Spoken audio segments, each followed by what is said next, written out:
जी, अस्सलाम वालेकुम व्यूअर्स। आज हम नए edition market and economic outlook के साथ हमारी इन्वेस्टमेंट टीम जो है बेसिकली डिस्कस करेगी क्या वेरिएबल्स हैं, मार्केट कैसे बिहेव कर रही है, इकोनॉमिक आउटलुक कैसे लग रही है। So we are live streaming on Facebook for UBL smart savings, और अभी थोड़ी देर में हम इसको अलमीन फंड्स के पेज पे भी लाइव स्ट्रीम करेंगे, और ट्विटर पे भी इसका लिंक हम इंशाल्लाह शेयर कर लेंगे। तो हम वेट कर रहे हैं Syed Suleman Akhtar, who is our chief investment officer. Mohammad Ahmed है हमारे साथ, deputy head of research, and Tanveer Ahmed हरल, माई सेल्फ।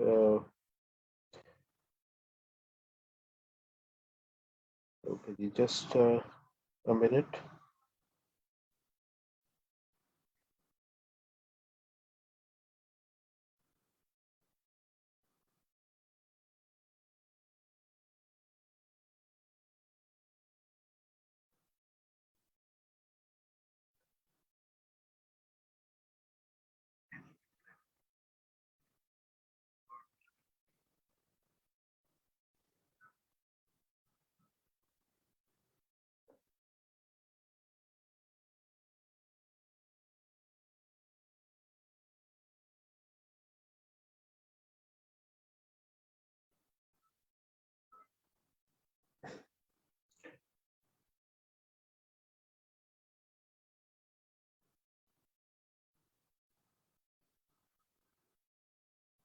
जी अहमद, सुलेमान को चेक कर लेंगे।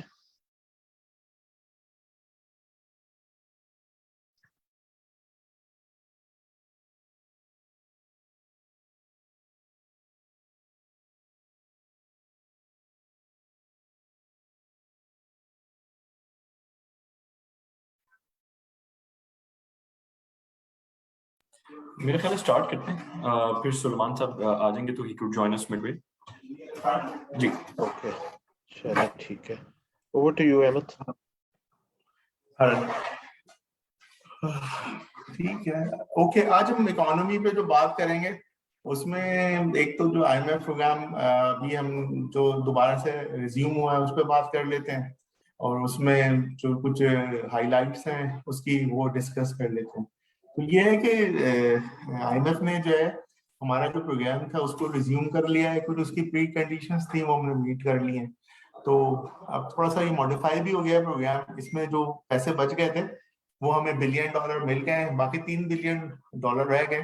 तो अब बिलियन बिलियन डॉलर की 3 ट्रांचेस हैं। एक मार्च में मिल जाएगी, एक जो है वो जून में, और आखिरी वाली जो है सितंबर में। उसमें कुछ प्री कंडीशंस थी उनकी, 4।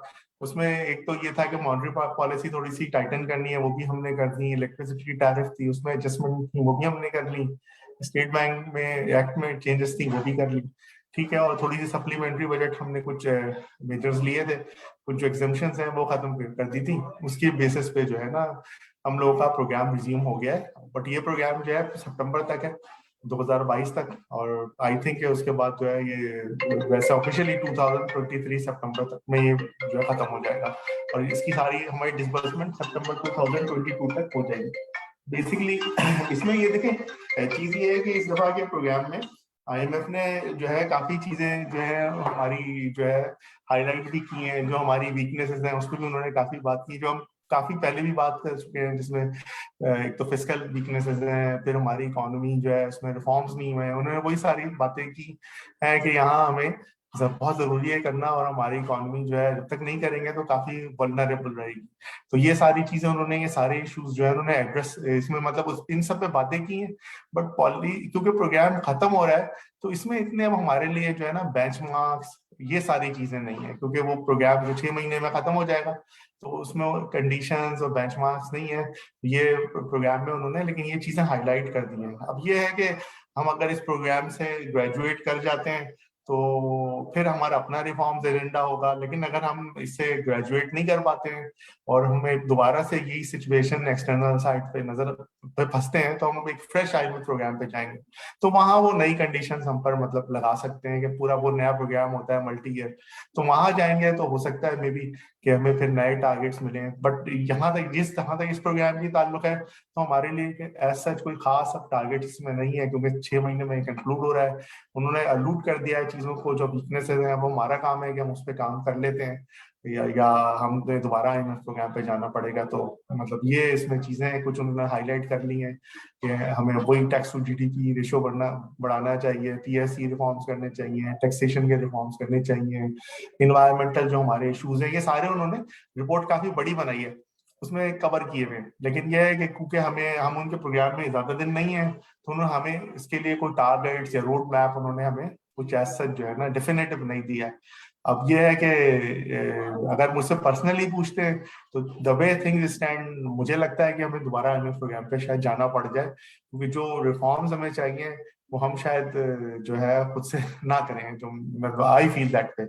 लेकिन अभी यह है कि शॉर्ट टर्म में हमारे लिए यह है कि हमें पैसे मिल जाएंगे, $1 बिलियन हमें जो है वो मार्च में भी मिल जाएंगे, क्योंकि एज सच कोई खास बेंचमार्क नहीं है, प्लान्स के ऊपर ही मिलने, जून वाले भी मिल जाएंगे। तो अभी ये है कि सेलिंग स्मूथ रहेगी अगले 2-4 महीने 5 महीने, और उसके बाद फिर देखना पड़ेगा क्या सिचुएशन होती है, हम दोबारा प्रोग्राम पे जाते हैं, हमारे एक्सटर्नल पोजीशन कैसी रहती है, तो वहां फिर थोड़ा सा जो है ना दोबारा से व्यू बनाना पड़ेगा। अभी ये है कि 4-6 महीने हमारे पास अब विजिबिलिटी यहाँ से रहेगी एक्सटर्नल फ्लोज पे जो IMF से रिलेटेड भी है, तो दैट इज इट। ठीक है, नेक्स्ट स्लाइड पर।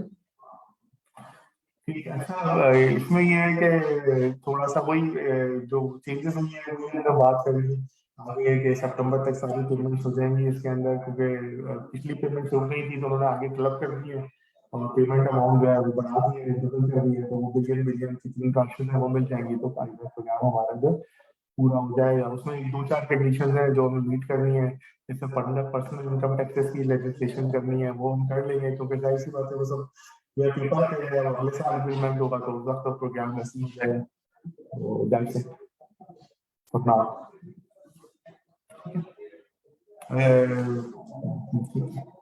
अच्छा, अब थोड़ा दूसरे इकोनॉमिक इंडिकेटर्स हैं उन पे मतलब हम बात कर लेते हैं। एक तो इन्फ्लेशन है, इस महीने 13% आया है, एक्सपेक्टेड ही था, उसमें बेस का भी इफेक्ट है। सेकेंडली ये है कि यहाँ से कमोडिटी प्राइसेस अभी भी काफी ऊपर ही चल रही हैं, तो उसका इम्पैक्ट है, इलेक्ट्रिसिटी का इम्पैक्ट है। आगे थोड़ा सा जो है इनको PDL भी बढ़ानी पड़ेगी, ऑयल भी थोड़ा सा और ऊपर आ गया है, पाम ऑयल भी ऊपर आ गया है, तो ऐसा लगता है कि इन्फ्लेशन जो है अगले कुछ महीने में हायर साइड पे ही हमें नजर आएगा। और अगर कमोडिटी प्राइसेस ग्लोबल नॉर्मलाइज हो जाती हैं तो फिर बाई ईयर एंड जो है वो थोड़ा सा डिक्लाइन जो है ना इन्फ्लेशन में शुरू हो जाना चाहिए नवंबर दिसंबर से, तो वहां तक जो है इन्फ्लेशन एलिवेटेड रखता है। उसमें 2-3 फैक्टर्स हैं, एक तो ग्लोबल कमोडिटी प्राइसेस, फिर लोकल जो है हमें अपना टैक्सेशन जो है वो भी बढ़ाना है, हमने फुली पास ऑन नहीं किए, कुछ चीजें वो पास ऑन भी होनी है, तो उसका इम्पैक्ट हमें नजर आएगा अगले कुछ महीने में, और इन्फ्लेशन जो है वो हायर साइड पे ही रहेगा। ठीक है, अच्छा मॉनेटरी पॉलिसी में इस दफा स्टेट बैंक ने रेट जो है नहीं बढ़ाया, उन्होंने इंडिकेशन ये भी दिया है कि रेट शायद बढ़ाने की जरूरत नहीं है, उन्होंने थोड़ा स्टांस चेंज किया है। अब वो थोड़ा सा शॉर्ट टर्म नहीं देख रहे अगले 6 महीने, उन्होंने अपना फोकस 2023 इन्फ्लेशन पे डाल दिया है, FY23। वहां वो कहते हैं कि इन्फ्लेशन ग्रेजुअली जो है वो कम हो जाएगा, जो हो भी सकता है, जब हम नवंबर जाएंगे तो नवंबर दिसंबर में जाएंगे तो वहां इन्फ्लेशन कम होना चाहिए लॉजिकली, अगर ऑयल प्राइसेस और नहीं बढ़ती, एक्सचेंज रेट स्टेबल रहता है, तो वहां उन्होंने अपनी विजिबिलिटी मतलब वहां से शुरू कर रहे हैं कि हम जो है वहां देख रहे हैं अगले 6 महीने में, हमें भी पता है इन्फ्लेशन ज्यादा है, लेकिन I think we can manage. उसमें 2 चीजें हैं, उस पर उन्होंने अपने डिसीजन को बेस किया। एक तो वो कह रहे हैं कि अब थोड़ा सा जो स्लैक है वो फिस्कल पॉलिसी लेगी, फिस्कल पॉलिसी जरा सी टाइटन होगी इस दफा, फिस्कल डेफिसिट 1% ऑफ GDP जो है वो कह रहे हैं कि शायद कम हो जाए। दूसरा वो कमोडिटी प्राइसेस को भी नॉर्मलाइज होते देख रहे हैं, उन्होंने फॉरवर्ड कवर देखे हैं जो बैकवर्डेशन में, तो वहां वो कह रहे हैं कि उनको लगता है कि ऑयल प्राइसेस वो सारी चीजें कम हो जाएंगी गोइंग फॉरवर्ड, तो और जून तक वो आराम से जो करंट अकाउंट का फंडिंग का जो गैप है वो कवर कर लेंगे फाइनेंशियल अकाउंट से। तो इस बेसिस पे उन्होंने अपना एक जो है व्यू बना दिया, और अभी ये इंडिकेशन दिया है कि जो इंटरेस्ट रेट्स है they are as high as, but हमारा व्यू है कि इसमें हमें देखना पड़ेगा कि कमोडिटी प्राइसेस का क्या ट्रेंड रहता है। अभी जो ट्रेंड है वो थोड़ा सा एडवर्स ही है। तो जहां स्टेट बैंक की आखिरी पॉलिसी हुई थी वहां से कमोडिटी प्राइसेस ऊपर ही हैं। तो ये चीज जो है अगले 2-3 महीने में ये डिक्लाइन की तरफ जाते नहीं जाते हैं, ये एक इम्पॉर्टेंट फैक्टर है। सेकेंडली फिस्कल साइड पे जो हम बात कर रहे हैं रिफॉर्म्स की, वो बजट में आते हैं, किस तरह के आते हैं। प्लस ये कि पीडीएल ये कलेक्ट कर लेते हैं, जो टारगेट एज पर टारगेट जो इनको करना है उस हिसाब से यहाँ से भी oil prices sorry petrol diesel prices और बढ़ानी पड़ेगी, तो कर लेते हैं। तो ये सारी चीजें हमें देखनी पड़ेंगी। तो I am not too sure के इंटरेस्ट रेट जो है ये पीक आउट कर गए या एक और 50 बिप्स जो है हमें मई तक मिल जाएगा, तो वो that remains to be seen. लेकिन स्टेट बैंक का व्यू जो है वो भी यही है कि जो है ना स्टेटस को मेंटेन किया जाए, and that is based on two things कि कमोडिटी प्राइसेस नॉर्मलाइज करें, और दूसरा जो व्यू है वो यही है कि फिस्कल साइड पे जो है ना टाइटनिंग गवर्नमेंट पॉलिसी करे। That remains to be seen. ठीक है जी। अच्छा, ये हाफ ईयर के फिस्कल डेफिसिट के कुछ नंबर हैं। तो हाफ ईयर में जो फिस्कल डेफिसिट है वो 2.1% ऑफ जीडीपी आया है, 1372 बिलियन का आया है। लेकिन ये है कि इसमें चीज ये है कि सेकंड हाफ में थोड़ा सा फिस्कल डेफिसिट जो है वो बढ़ के ही आता है। और थोड़ा सा एक चीज ये कि रेवेन्यू कलेक्शन जो है वो अभी तक तो बहुत अच्छी है, बट आगे इसमें थोड़ा स्लो डाउन नजर आ रहा है। जैसे हम देखते हैं जनवरी में एफबीआर अपना टारगेट मीट नहीं कर सका था, तो वो पुरानी रेवेन्यू कलेक्शन है उस वजह से जो है ऊपर चल रहे हैं। बट दिसंबर का नंबर जो है वो टारगेट से नीचे था। फरवरी में जनवरी में और आगे जो ट्रेंड होता है वो देखना होगा कैसा होता है। लेकिन हमें लगता है कि अगर इंपोर्ट में स्लो डाउन होता है, क्योंकि हमारे जो टैक्सेस हैं वो इंपोर्ट बेस काफी हैं, तो उसका इम्पैक्ट थोड़ा सा रेवेन्यू पे आ सकता है। प्लस नॉन टैक्स रेवेन्यू में भी ये है कि अगर रिवाइज टारगेट अचीव करना है तो पीडीएल बढ़ाना पड़ेगा। अगर वो नहीं बढ़ाते तो रेवेन्यू आपका जो है ना जो है नॉन टैक्स रेवेन्यू भी थोड़ा कम ही होगा। तो ये है कि जो है सेकंड हाफ में फिस्कल डेफिसिट ज्यादा ही होगा। बट ये है कि जून तक जो आईएमएफ से भी इन्होंने एग्री किए हैं फिस्कल साइड पे चीजें, उनमें प्राइमरी डेफिसिट आईएमएफ ने उनको कुछ अलाउ कर दिया है। थोड़ा 700 बिलियन की इनको जगह दे दी है पुराने टारगेट और नए टारगेट में।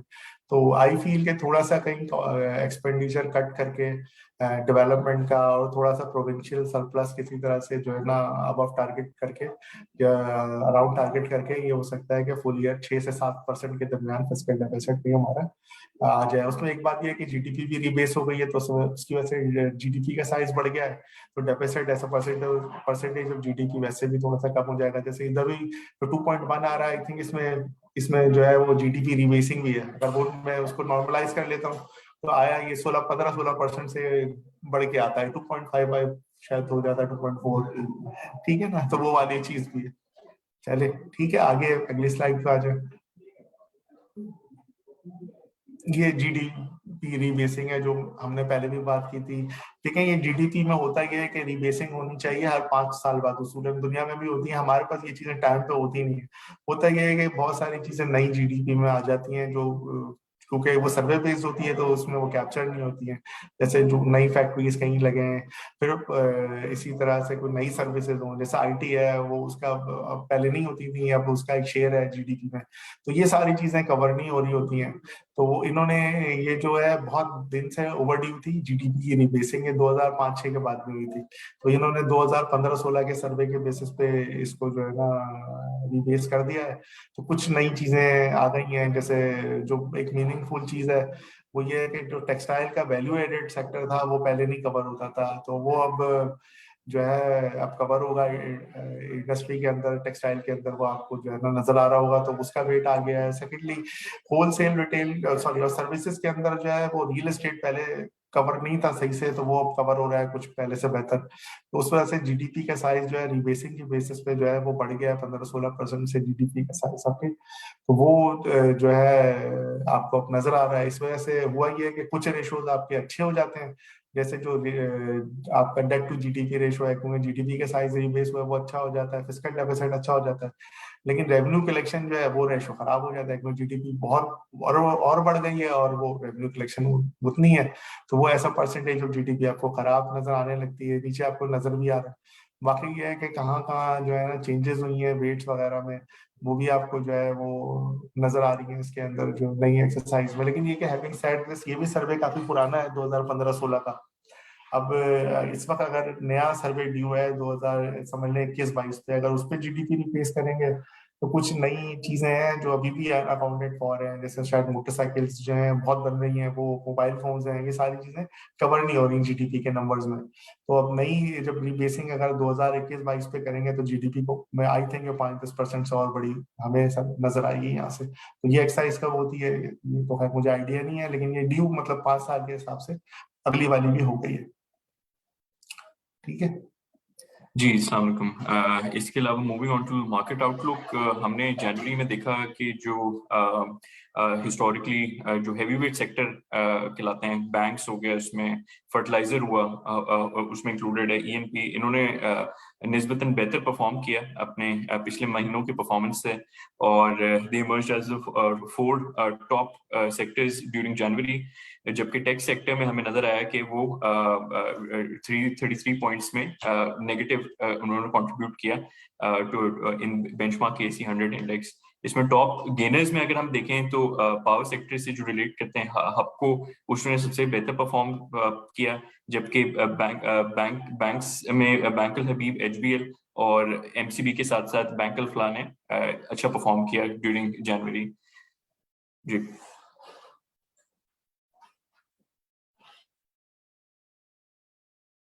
इसके अलावा we try to quantify the January effect. पूरी दुनिया में ये इफेक्ट काफी मशहूर है। इसमें आमतौर पे माना जाता है कि जनवरी में वर्ल्ड वाइड मार्केट्स जो है वो अच्छा परफॉर्म करती हैं। तो हम लोगों ने ये पिछले 10 साल का एक स्टेटिस्टिक आप लोगों के सामने इस दफा लाए हैं, जिसमें देखा जा सकता है कि मोर ऑफन देन नॉट एक इंक्रीज नजर आता है हमें एज कम्पेयर टू दिसंबर। और इस दफा भी वो इंक्रीज नजर आया, थोड़ा सा फ्लैटिश साइड पे ज्यादा रहा इस दफा, 1.7% का इंक्रीज है।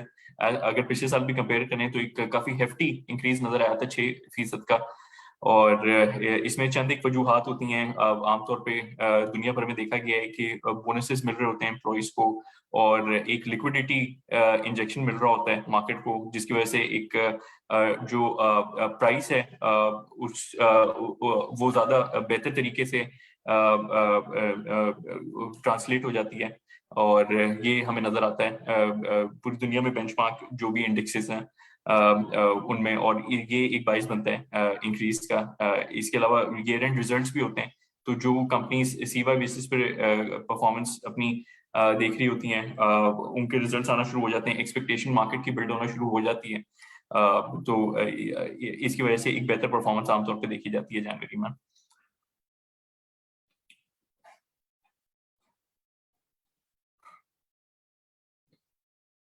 इसके अलावा हम लोगों ने अगर पीकेआरवीज की बात करें, जो सेकेंडरी मार्केट यील्ड्स हैं, उनमें हमने एक मीन रिवर्ट होता हुआ दिखा है इस दफा जनवरी में।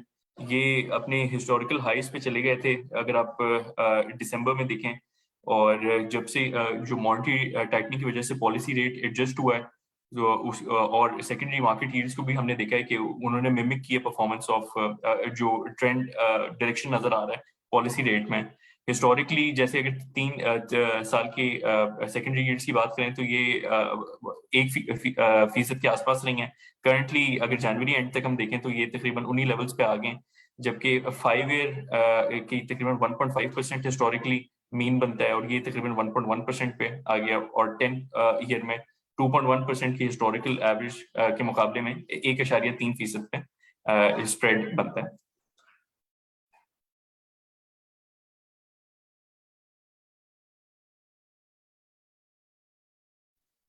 ओके, अच्छा, थैंक यू। कुछ सवालात आए हैं, वो मैं आपसे पूछ सकता हूँ कि ये एक्सपोर्ट के नंबर्स जनवरी में लोअर आए हैं, शायद गैस का क्राइसिस था, बट ओवरऑल आप इस ट्रेंड को आगे क्या देख रहे हैं एक्सपोर्ट्स के नंबर्स? देखिए वो मंथ ऑन मंथ है, थोड़ा सा डिक्लाइन आया है दिसंबर से। देखिए आगे एक्सपोर्ट्स जो है वो मुझे लगता है आपको अच्छी ही मिलेंगी। उसमें देखिए एक एक जो है प्राइस का इफेक्ट भी है।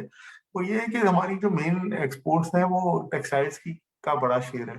तो टेक्सटाइल्स के अंदर आप देखते हैं तो कॉटन की प्राइसेस जो है काफी मतलब बढ़ गई हैं, तो वो आपको जो है हमारी चेन में नजर आएगा। वॉल्यूमेट्रिक ग्रोथ शायद हमारी इतनी नहीं है, लेकिन प्राइस ग्रोथ जो है हमारी है, और अभी वो कंटिन्यू कर रही है। तो आपको नंबर एक्सपोर्ट के आगे जाके बहुत खराब नहीं मिलेंगे। आई फील के 2.5 बिलियन से ऊपर एक्सपोर्ट्स रह सकती हैं, और साल में 30-20 बिलियन डॉलर के करीब हो जा सकती हैं, क्योंकि देखें जो प्राइस वेरिएंस है वो भी आपके फेवर में है, क्योंकि ग्लोबल कमोडिटी साइकिल की वजह से जो है कॉटन की प्राइसेस भी बहुत ऊपर है। तो कॉटन चेन में जो भी चीज है वो भी महंगी हो गई है। तो अगर 25% जो है वो प्राइस वेरिएंस आपको मिल जाती है, तो आपकी एक्सपोर्ट्स टेक्सटाइल की 25% से तो प्राइस ही वैसे बढ़ जाएगी। तो अभी फील के एक्सपोर्ट्स के नंबर आपको बहुत ज्यादा डाउन साइड पे नहीं सरप्राइज करेंगे, स्टडी नंबर होंगे।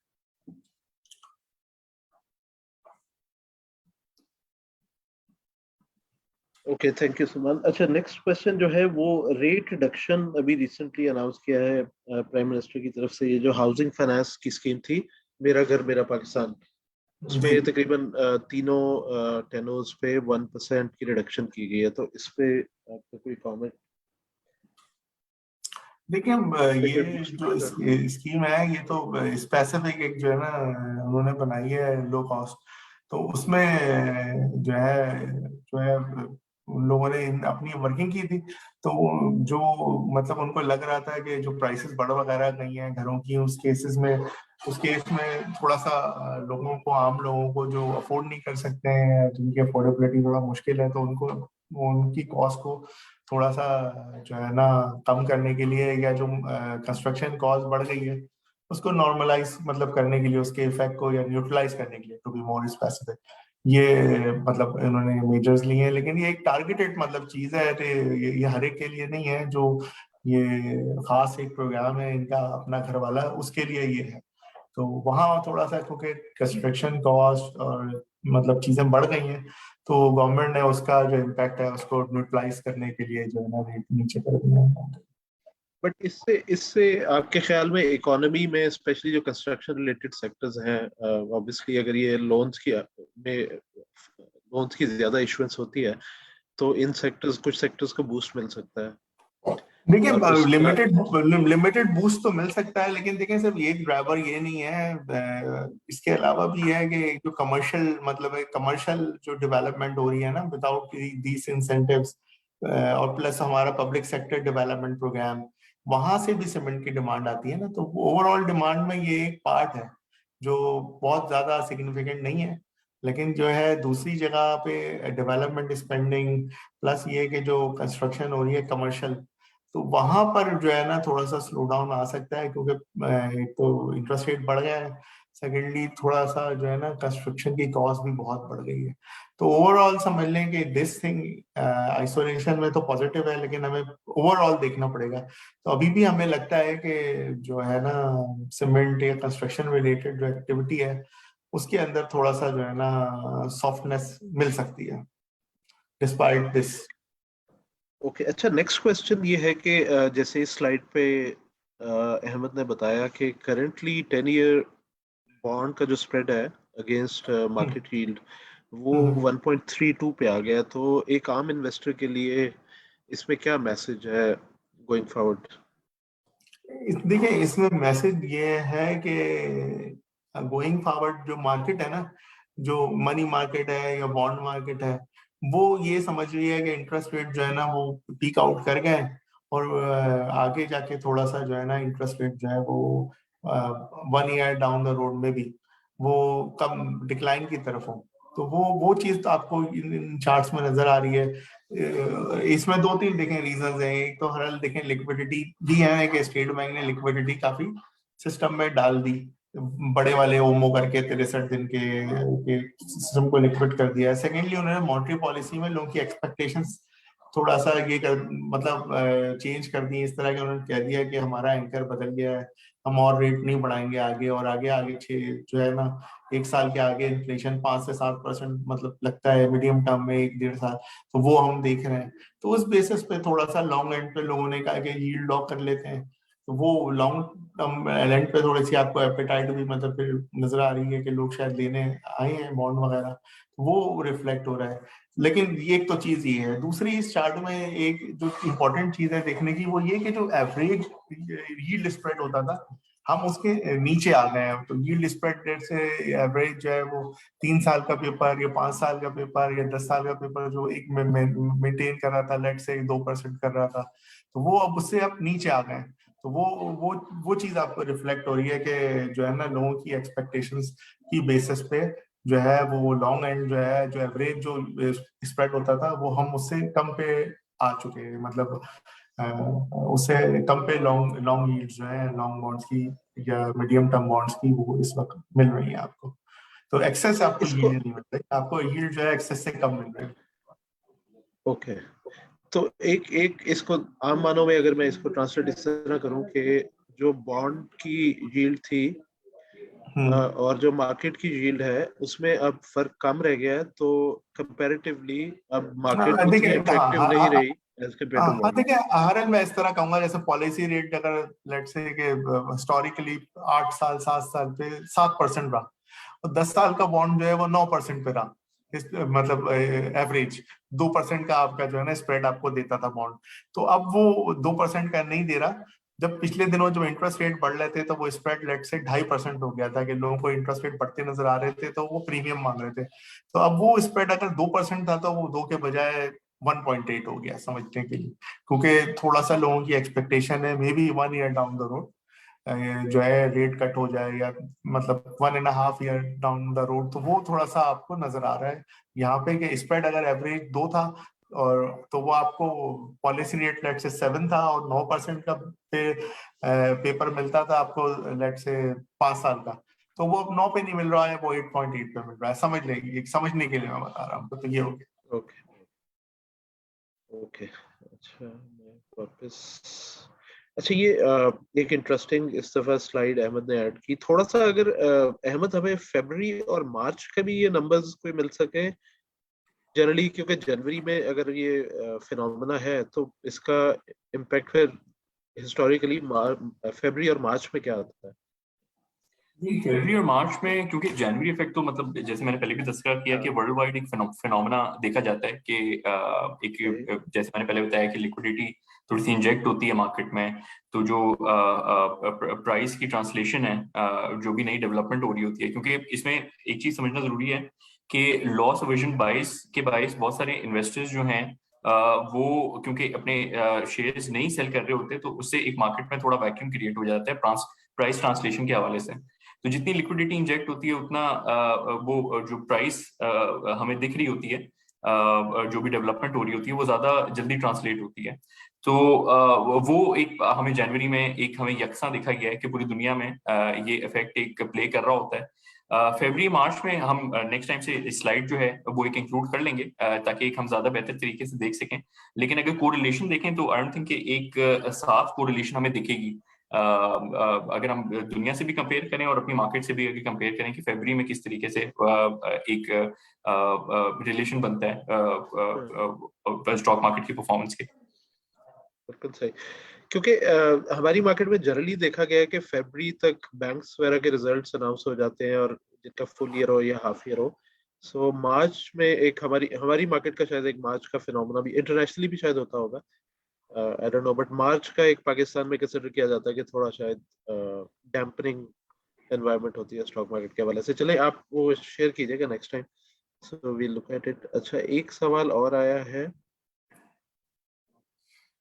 ये जो इंटरनेशनल ऑयल प्राइसेस बढ़ी हैं और पाकिस्तान में भी इन्होंने तकरीबन सारे फ्यूल्स की प्राइसेस बढ़ा दी हैं, तो इसका इम्पैक्ट आगे इन्फ्लेशन पे और बाकी इकोनॉमिक वेरिएबल्स पे कैसे देख रहे हैं?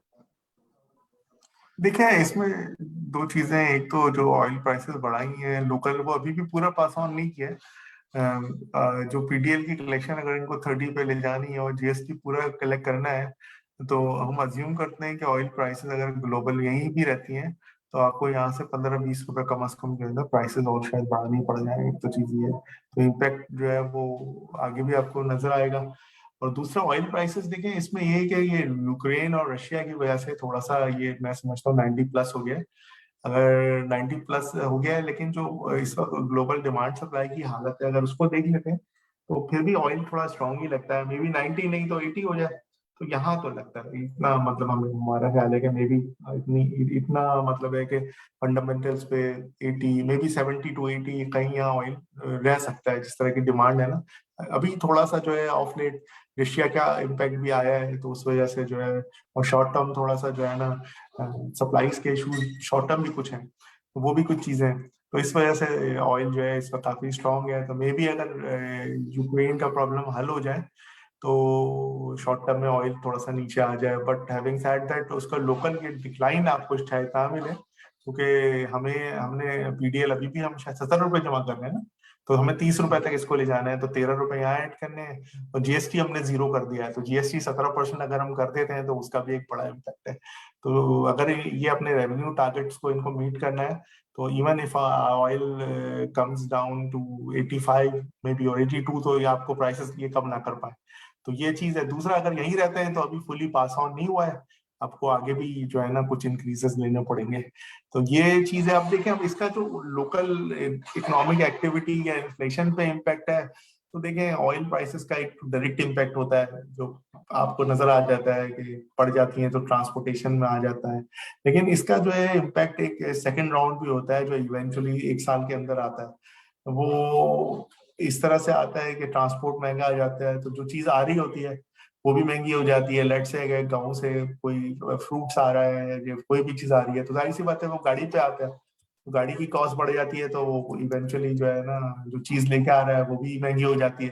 तो वो सेकंड राउंड इम्पैक्ट है। फिर प्लस ये कि आखिरी इम्पैक्ट ये होता है कि लोगों पे इन्फ्लेशन उनको ज्यादा लगता है तो वो कहते हैं हमारी वेज भी ज्यादा करो। तो ये एक first round second round impact आता है। तो जितना फर्स्ट राउंड आपको फॉरेन नजर आता है उतना ही सेकंड राउंड आता है। इसमें मुख्तलिफ स्टडीज हैं जो मुख्तलिफ नंबर देती हैं। कुछ स्टडीज ये कहती हैं कि अगर 10% से ऑयल प्राइसेस बढ़ती हैं तो फर्स्ट राउंड इम्पैक्ट डेट से आपका जो है वो 25 से 30 बिप्स आ जाता है, आधा परसेंट। तो सेकंड राउंड भी इतना ही आ जाता है ओवर 1 ईयर। तो इस तरह से मुख्तलिफ स्टडीज हैं जो मुख्तलिफ आपको नंबर देती हैं, कुछ 2.5% 2% तक भी दे देती हैं। तो दैट वेरीज जो एम्पिरिकल एविडेंस है उसके ऊपर।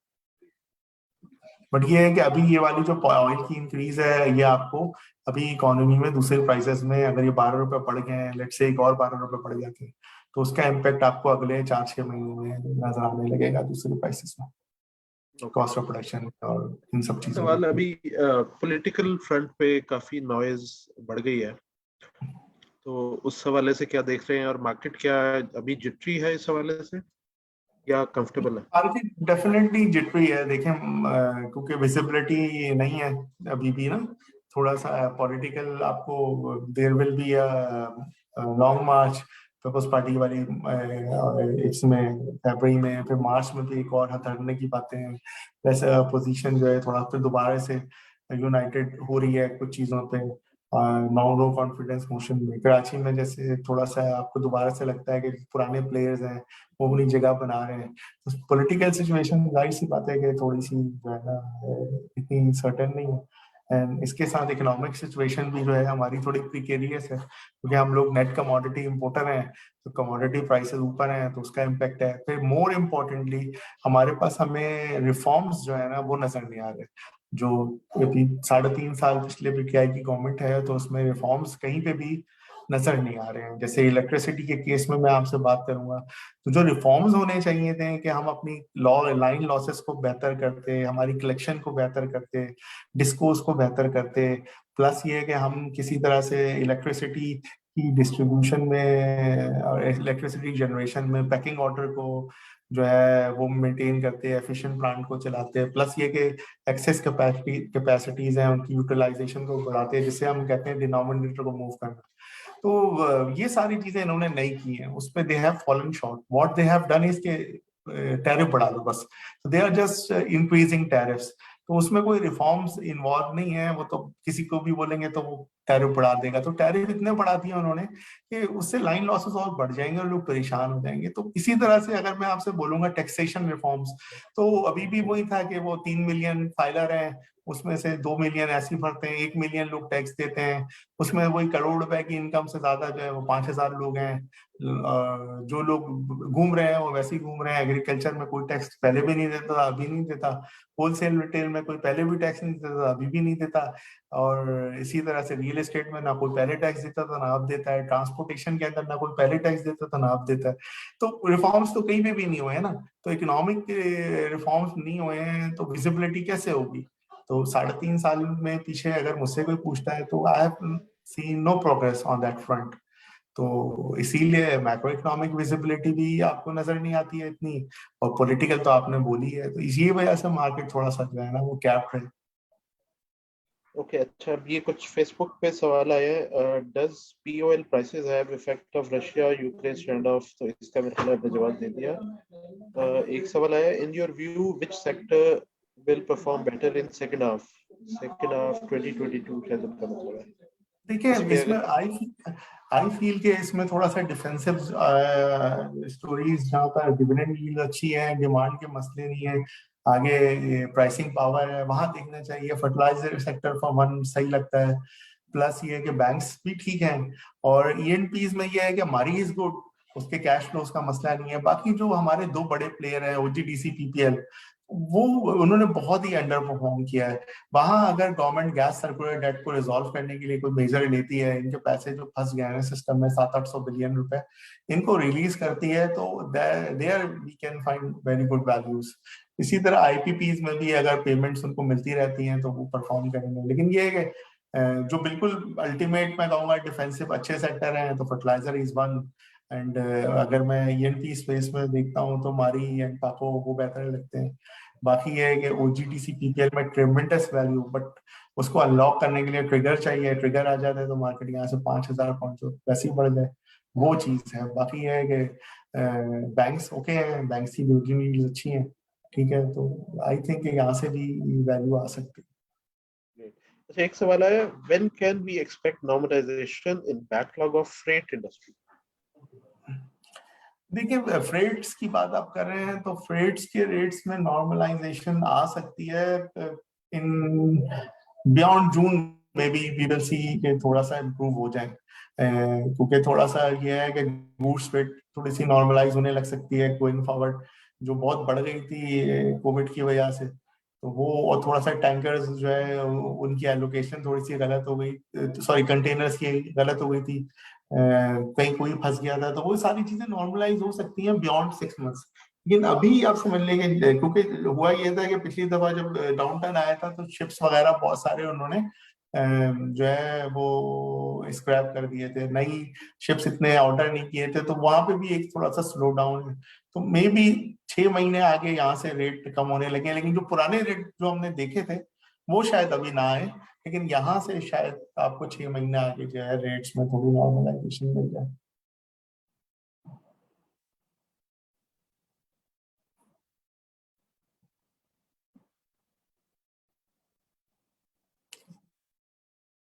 हरन कोई और है सवाल?